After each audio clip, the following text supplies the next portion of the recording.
Young public news YouTube channel में आप सबका स्वागत है।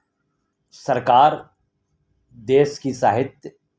एवं सांस्कृतिक विरासत को संजोए रखने और कोने कोने को पारस्परिक बंधन के सूत्र में पिरोने के लिए प्रतिबद्ध है। वाराणसी में काशी तमिल संगमम का महाव्यापी कार्यक्रम BHU में चल ही रहा है। वहीं वाराणसी में भारतीय भाषाओं में अंतर संबंध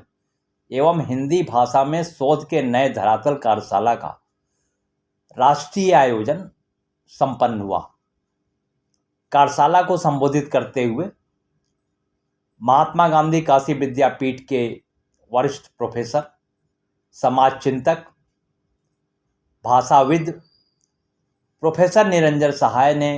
अपने उद्बोधन में कहा कि भारतीय भाषा विभाग, महात्मा गांधी काशी विद्यापीठ, ये किस तरह का 3 दिवसीय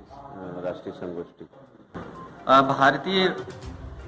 जो शिक्षा नीति है उसमें नई शिक्षा नीति आई है 2020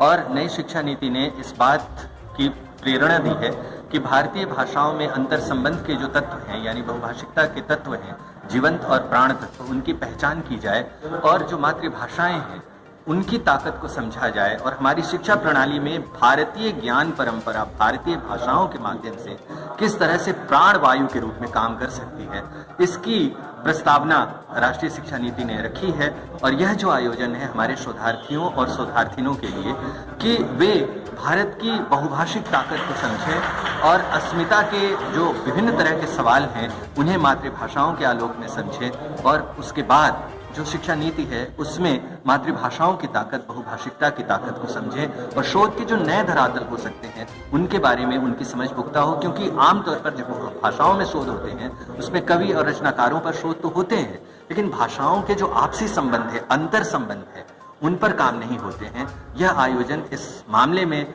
बहुत उल्लेखनीय है कि भाषाओं के अंतर संबंध को लेकर संभवतः यह